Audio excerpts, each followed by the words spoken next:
Welcome, everyone. This is another Coaching to Flourish podcast. I'm your host, John. Today, we're here with Noah Greenwald. Noah was in my 1.0 and 2.0. He has an entrepreneurial background in the music industry and in the creative industry, is a business partner with Winnie, and who I interviewed last week. And I had the pleasure of working with Noah both for almost a year. And did I do your mentor coaching too? I feel like we ran the course together, Noah. We went through it. It was a wonderful experience. And as I said before, in class, at the end of class, I felt so much gratitude, John, for the fact that I was actually able to work directly with you, to get the training directly with you. I feel so fortunate with that because you presented an opportunity and space for learning that I think was unique because this was your program. This was something that really had just come from your passion and your dedication. And so it added an extra level onto that. But I also did want to also thank the other people who came in that taught maybe 1-2 classes. And also, I know that in the 1.0, you shared it with Hannah, and Hannah was amazing as well. Yeah, it's fun. I feel like I get to, it's fascinating to feel the progression of a dream, right? So when I first started this thing out, it was just me in a classroom thinking this coaching, these concepts, why did it take me so long to get this? What if we started to implement coaching into education that transformed into a coaching practice, that transformed into training other people, then it went into wellness and executive because I was pulling from what's happening in wellness and executive anyway into what's happening with academic.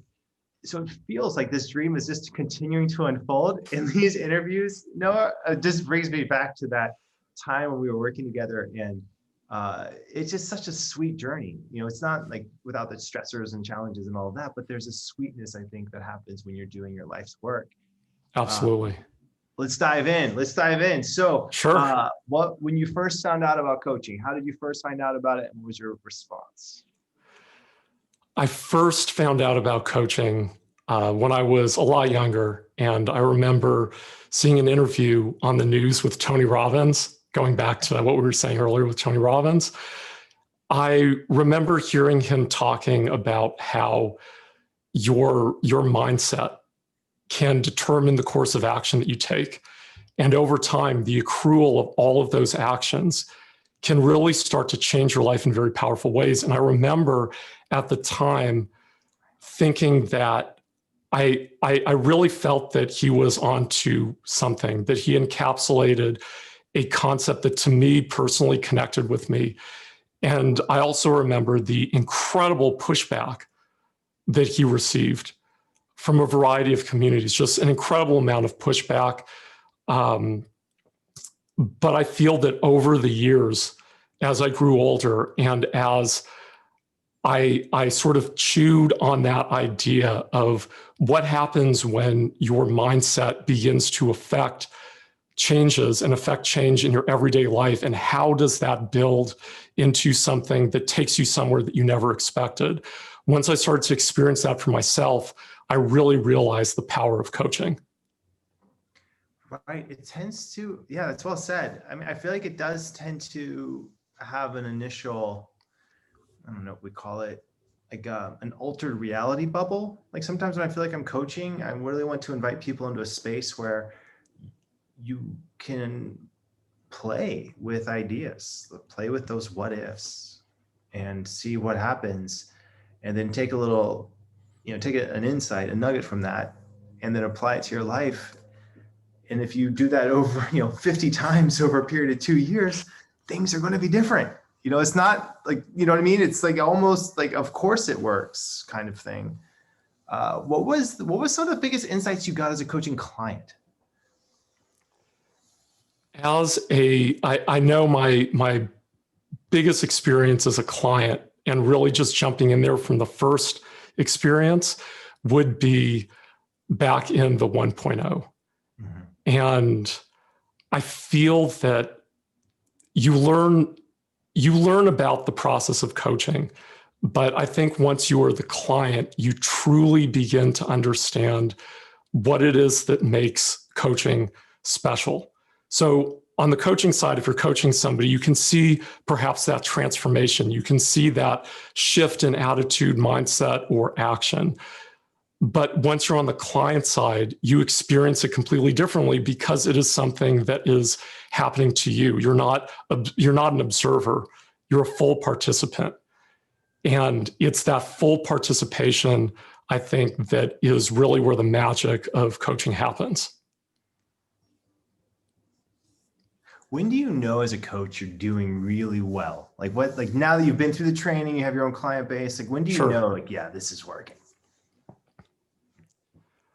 When I'm working with a client, I know that it's working when I ask them a question and there is a very, very long pause.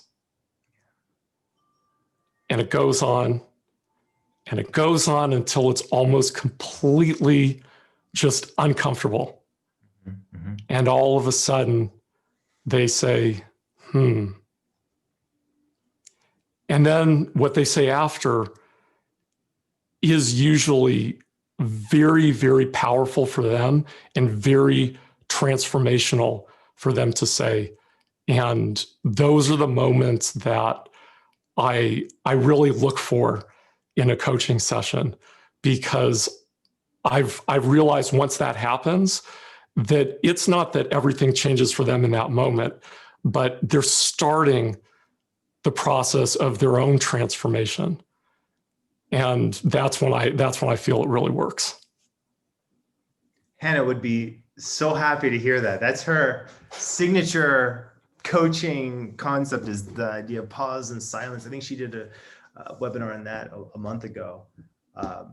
And yeah, I feel like the silence is, it's such an underrated part of conversation, and something, yeah, I appreciate the spaciousness and that happens from the silence like this. In your 1.0, what was your favorite concept?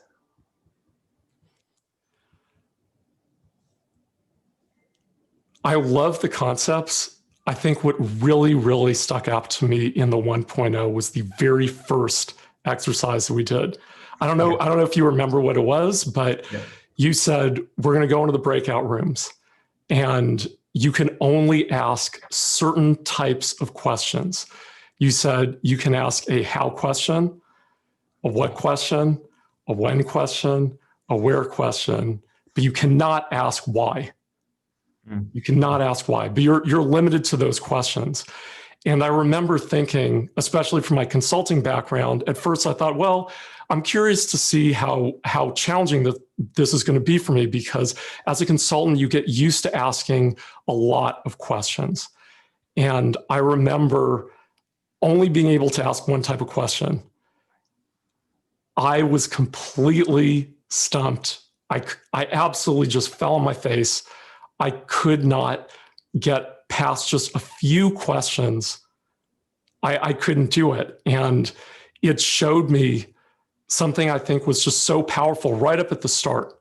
Because I think sometimes people come into these programs and they think, okay, I'm successful, I know it all, I can do it all. And you completely pulled the rug out from under all of us, John. And I think that was really a wonderful thing to do, because it allowed everybody to really recenter ourselves in a much more humble fashion, but then to build off of that, knowing that there was a lot of work to be done, and knowing that there was going to be a big challenge that was going to face us. And I think that was really wonderful. And for me, that was truly my favorite technique that you used in the 1.0. I feel like I have this, I don't know what it is, this mischievous side where I really appreciate watching people struggle in knowing in a safe container. Like it's safe, we're here, but let's all struggle to, let's struggle. And if you look at learning theory, that's exactly what helps people learn. like the most is a little bit of struggle to get to the concept. And part of it is the way I view all these training sessions, the way they're designed, the way I think a lot about them. I try out tons of different things, a lot of different ways. It's amazing how subtle the difference in framing something can make a difference in the experience of a whole. Like, it seems Absolutely like not a big deal, but it does matter. And the way that I view these training sessions is a lot like going to a workout. Like, get in there and you make the workout harder than anything that you would do in real life because you want to get worked out. You wouldn't coach like that, but now you get into a coaching session and all of the questions are available to you. It's infinitely easier than having this really structured, hard thing that you're trying to do in the training. How have you found? So you had a career before this, successful career as a music producer. You were in it. Like what was very that? much so. What was that like? That must have been. I mean, I imagine that was like the funnest. You know what I mean? Like the coolest stuff. Yeah. It was incredibly fulfilling. It was incredibly fulfilling. People sometimes ask because I did walk away from that in many capacities. And so they say, well, don't you miss it? Don't you miss the shows? Don't you miss playing in front of thousands of people? I'd say I do. It's something I do think about. I'm very, very content with where I am right now. And I'm so happy and grateful that I was able to experience that. I know that my life, my outlook on things, the way that I even think about just business has been incredibly positively impacted by those experiences that I had. It was a really wonderful time. I think that I was so fortunate to be able to, when I was young, be able to pursue that and do something where what I wanted to do and what I could do to earn a living met with something that I was so passionate about. And I know that there are, like I said, there's some things that still carry over to this day. I still do some ghost production for people. I do some mixing and some mastering. But as for music for myself, that I don't usually work on unless it's just during my free time. But it was an amazing experience. I had an amazing team of people around me. I don't know if this was addressed last week with Wendy, but for a long time, Wendy actually managed me, and she did a incredible job. And I wanted to address that just very quickly because as challenging as the industry was for me, you're oftentimes told no, doors closed in your face. There are a lot of difficulties and different types of personalities that are corresponding in ways that in like a traditional business sense would never be acceptable, but in music, it's fine. When he managed to rise above all of that and to get things done in a way where she never felt that she ever compromised herself. And that was one of the things that really impressed me so much about working with her is she does not compromise who she is, but she still manages to get things done. And she does it in a way that is always positive, that builds bridges between people. So yeah, when you talk about sort of music and everything, I oftentimes think about just all the hard work, the dedication, and really the excellence that Wendy brought to her role in that. Right. Yeah, what I feel like Wendy brings is her presence is patience, mm-hmm. and it draws people in. And it's just there. She constantly shows up and she's there. So there's so much power in that. the ability of like staying power, like literally staying power to stay with whatever is. Yeah, absolutely. It's what I love about this. I mean, really, truly, what I love about the coaching process, coach to client, is the ability when you're empathetically listening, you really get to be on the other side. You get to be another person for that period of time. I love that. And when you do that, I feel like you really get to know people on not just a surface level, but you get to know people from an energetic level. Like, what's their energy feel like? What's their perspectives feel like? What does their world feel like? What does their life feel like? And then when you go into a training program, now you get to get in there and see, okay, this is where you're at. Where do you want to go? You get to be with people along the journey of their personal growth. And I don't know any other personal growth harder than coach training and entrepreneurship combined. This is a big deal. Noah, what were the biggest things you learned about yourself in this process? I learned, especially from the training and that entire process, and that I think it was about 1.5 years of the training, because we did an accelerated program at the start. That's right. I learned the limits of my discipline.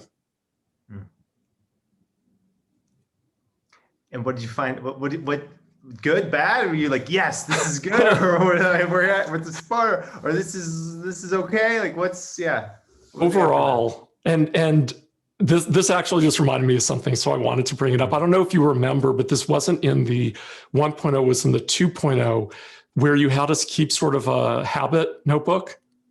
Yeah, I think it's brutal. That's brutal. Yes. So the interesting thing is that I actually held to everything that I wrote down in there.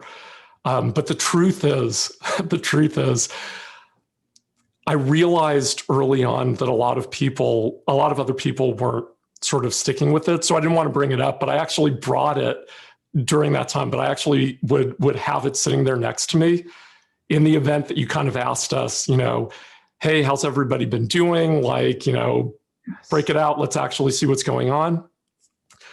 I was surprised because I didn't know if I was going to be able to stick to it. And I stuck to everything throughout the entire period. It was quite a challenge. But I will say that in sticking to it, the pain of sticking to it was far outweighed by the amazing feeling of just self-accomplishment and areas where I wasn't sure that I was going to show improvement in. I was able to do that. I think a lot of that was being accountable to myself and actually writing everything out and making sure that I sort of checked the boxes every single day, and that I held to that, in addition to the other things that I had to do and all the work that I had to do for clients. And it was a great period of growth. So thank you for that. For those listening, or like now, or in the, in this podcast form, what I was talking about is a little book with a seemingly simple title called Pick 5 Habits. And the idea is you pick 5 habits, and then you chart them out each day, and then you basically chart, can you stick to 5 different habits throughout your week? And I think the success rate of this book is lower than 10%. If I had to put a marker on it. So everybody, we're in the presence of someone who has successfully went through one of the most brutal, like simple but brutal books I think ever possible. This is like, it's like, I don't know, it's like rarer than, maybe like somewhere between a Pegasus and a unicorn. Like, this is a really hard thing to do. It's really hard. It's incredibly difficult. I can get through about a month, maybe 2 months. But with kids, it's like, yeah, whatever. It's like the challenge level, like, is impossible. Wow. So that's amazing. So you did this. You were able to stick with it.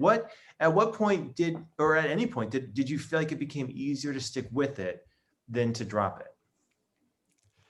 I'd love to say that it got easier as time passed, but in fact, the opposite happened. It became more difficult.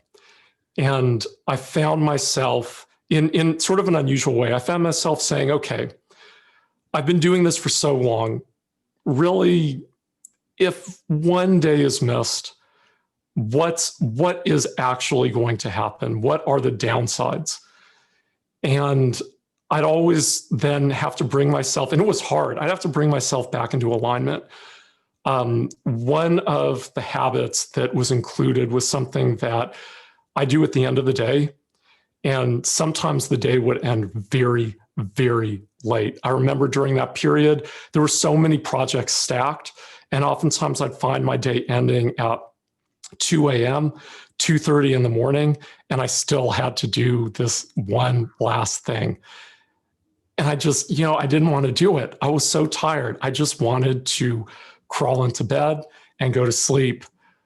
But even as I was thinking that, there was something that said, it's just a few minutes and get it done.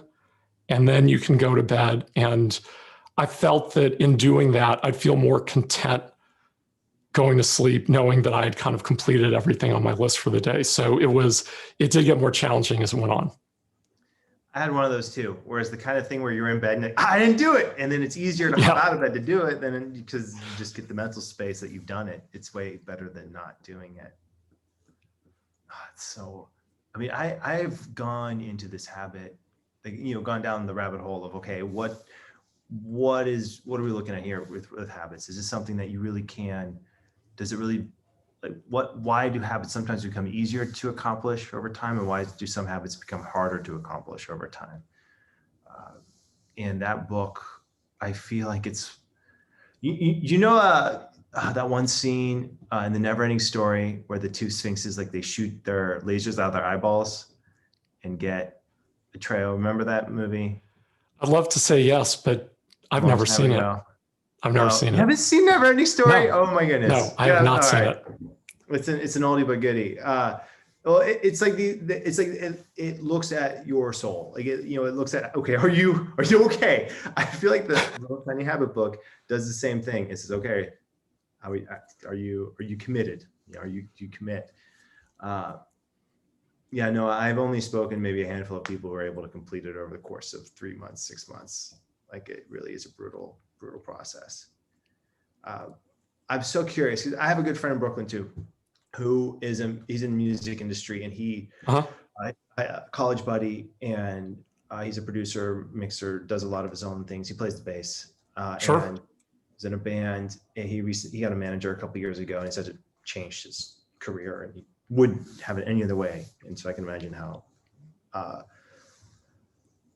like powerful it is to have Winnie on your side. What made you shift out of it? Because I mean, if you're in this industry, you're literally a rock star in the music world, producing, mixing, sourcing, all of it. What was the shift? I remember years ago, and this was before I was a DJ, but back when I started as a guitarist. I started playing guitar when I was 16 and a half. I actually got into at that time, the ethnomusicology department at UCLA, playing my guitar. I was a guitarist in bands afterward before shifting. During that time when I was in bands, I had a mentor, and my mentor's name was Bud Prager, a very, very large force in my adult life. Bud was incredibly generous with me and really taught me a lot about the music industry. He had a really wonderful career, long-term career as a creative manager, artist manager, and a producer in the music industry for some very large acts. Foreigner, I think, was his biggest. And he told me that if I'm really going to do this, and eventually, if I find myself on tour, that there's some things I have to really watch out for, because when you go on tour, sometimes there's a little bit of a blind spot. If you have family and friends and things like that, those people stay at home and you hit the road. And oftentimes the relationships that you have with other people can start to split or change. And there are times when it works in a good way, and there are times when it doesn't. And I was at the point in my career where I had to make a decision. I was either going to really actually just get out there and be on tour constantly, or to be honest, I could stop doing that, but it would mean that my trajectory, my momentum would really stop. And so I decided, after playing one show on one night, an amazing show, I played with Benny Benassi at Exchange for an Insomniac event. It was the night before EDC, and this was their sort of night before big party. It was such a fun show, and the crowd was having such a great time. And I knew that it wasn't for me. It was not going to be getting any better than that. It just wasn't. And I said, I've been thinking about this for a little bit and about what my priorities are. And I decided that I had had an opportunity presented to me right around that time. And I decided to completely change gears and take advantage of that opportunity, which was I co-founded a telecom called Telunity with my partner, Stephen Beam. Steve had a very, very long career at Micom and working for AT&T, doing deploying antenna systems and working on in-building systems for enormous projects. And we saw a great opportunity, decided to jump on it. It was the perfect timing for me to transform myself and move from the music industry into telecom. That seems like a very wild change. Like, we go from basically rock star to telecom business owner. Like, that doesn't seem like I mean, it makes sense. I mean, if it's there, it's there. What was that like? It worked seamlessly. This is why. So when people hear about that, they think immediately I went from working on music and doing shows and all of this to somehow designing in-building systems. That was not my role at all within the company. I was on the sales side. And so I dealt with things that for me were very, very familiar to me. I was in charge of making sure that marketing materials, collateral, everything like that was prepared to what we felt was a very high standard, something that really represented us well with our clients, potential clients, and in the marketplace. I was also doing a lot of meetings with people, which I loved and was so familiar with from having done a lot of that in the music industry, just having so many meetings. And I actually found it to be, in many ways, easier. In many ways, it was easier because we would sit down with people who needed our solution.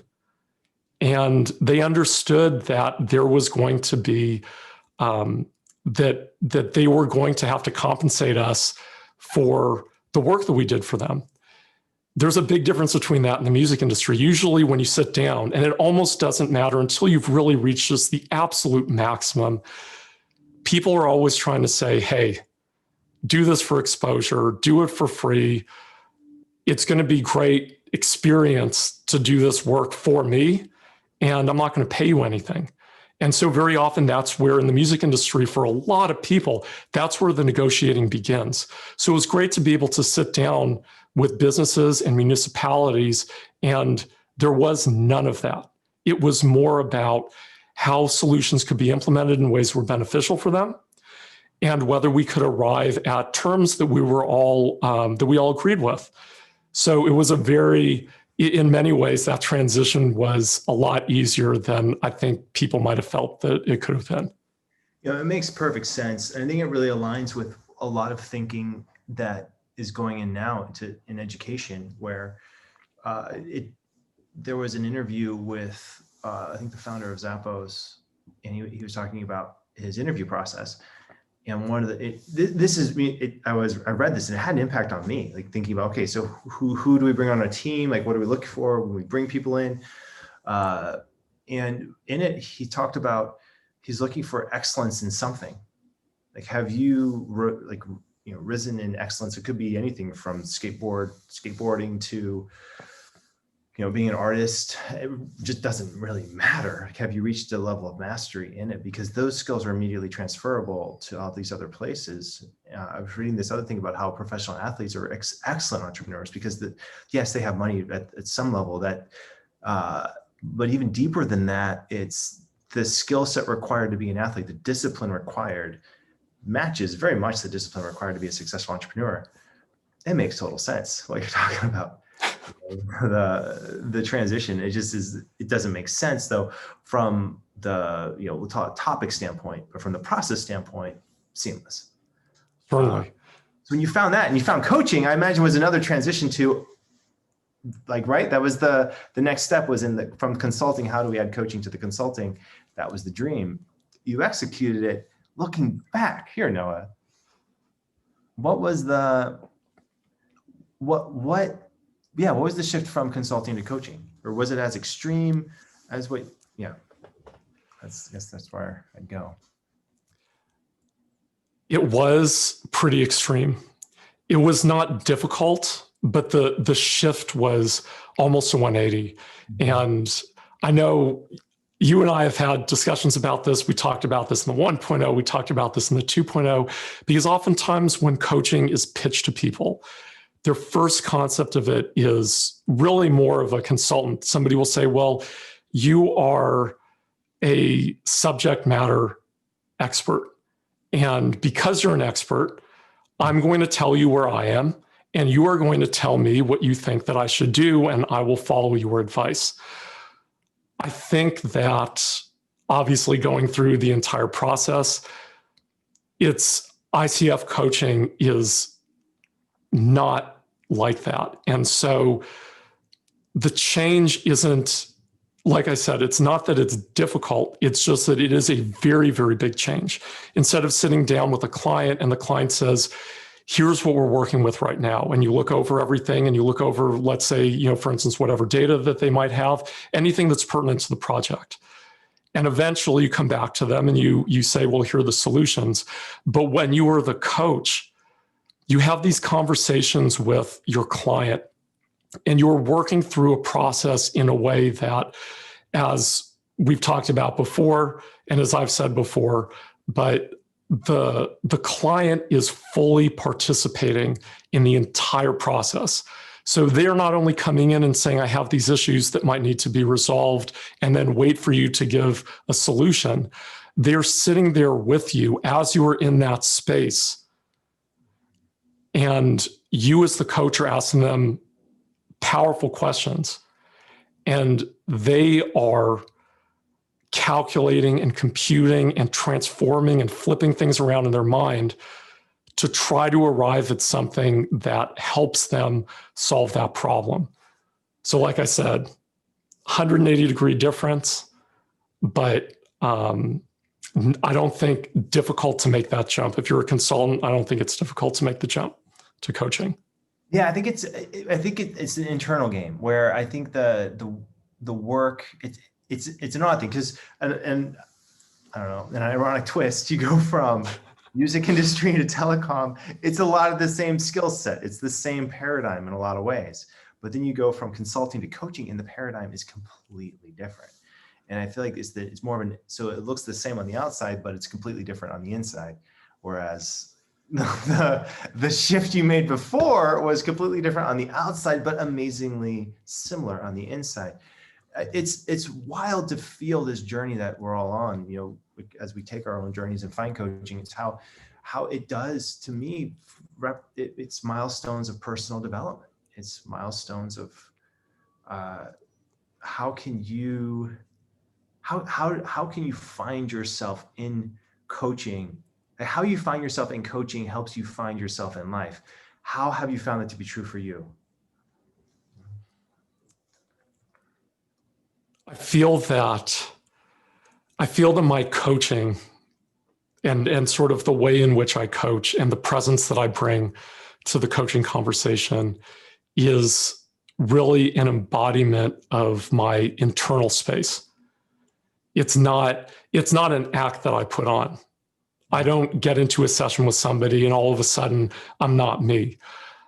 try to remain as true to myself as I possibly can, because I feel that in bringing that sense, that strong sense of who I am to the session, I will allow the person who, the client in that session, to express themselves as fully as possible. Right.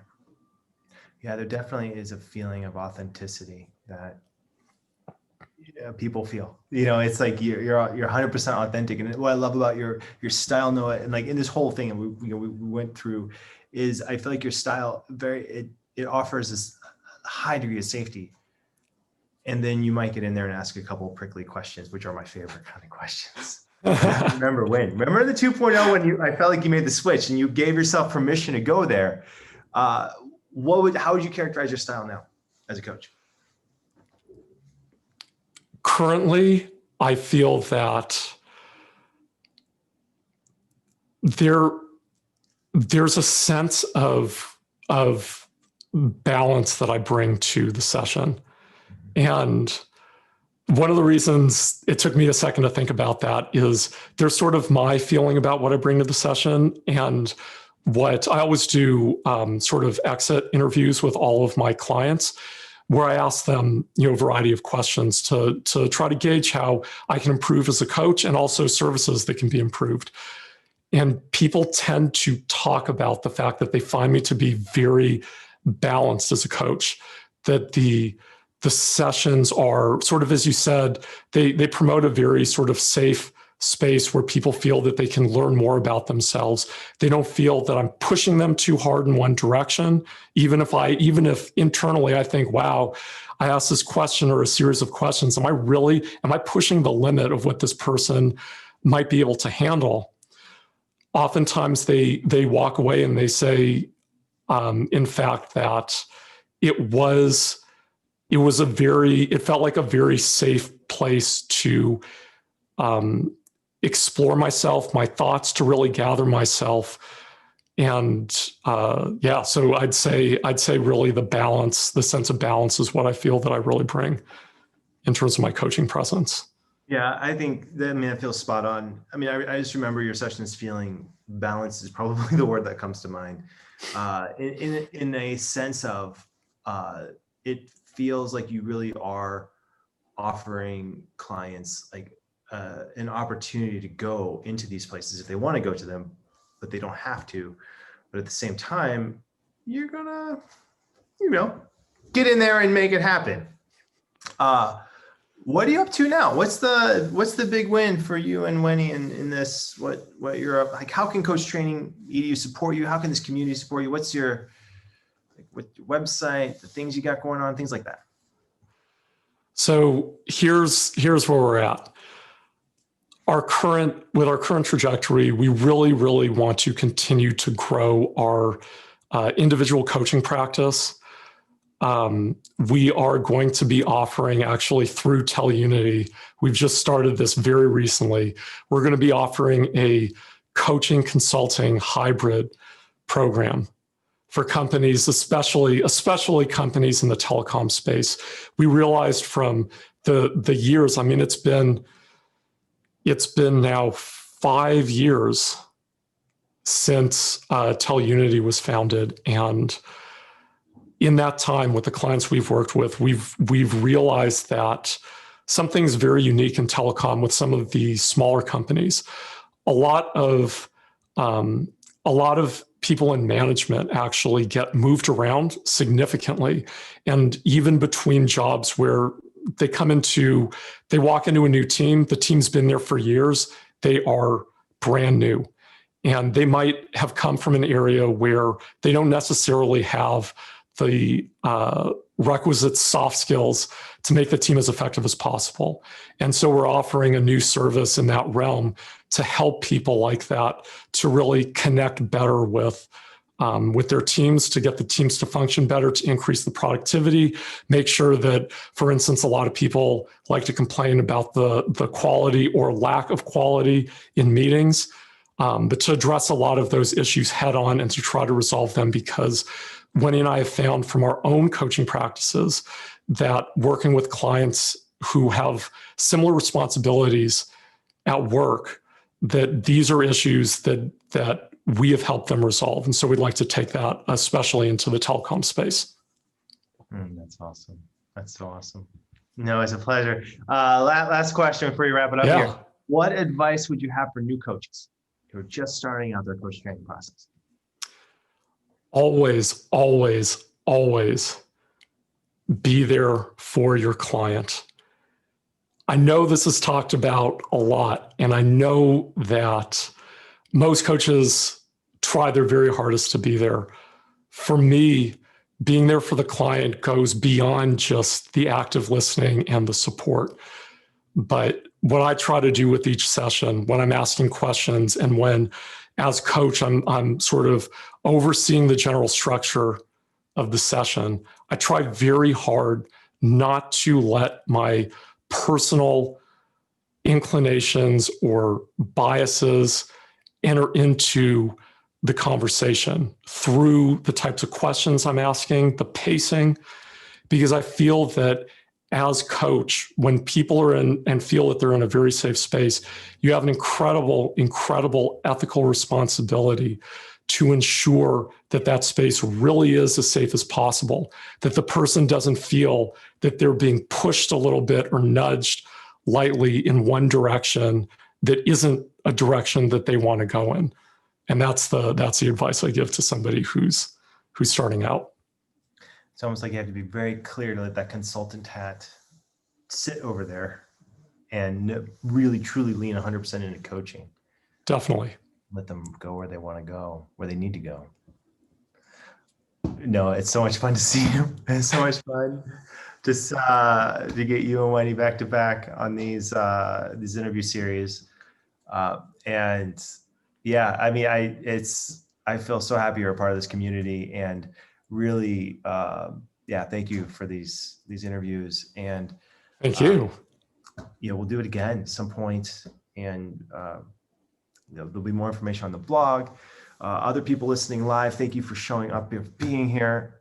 For those who are listening afterwards, thank you for being a part of this community. This has been another Coaching to Flourish podcast. I'm your host, John, and this was the interview with Noah. Thanks, everyone. See you next week.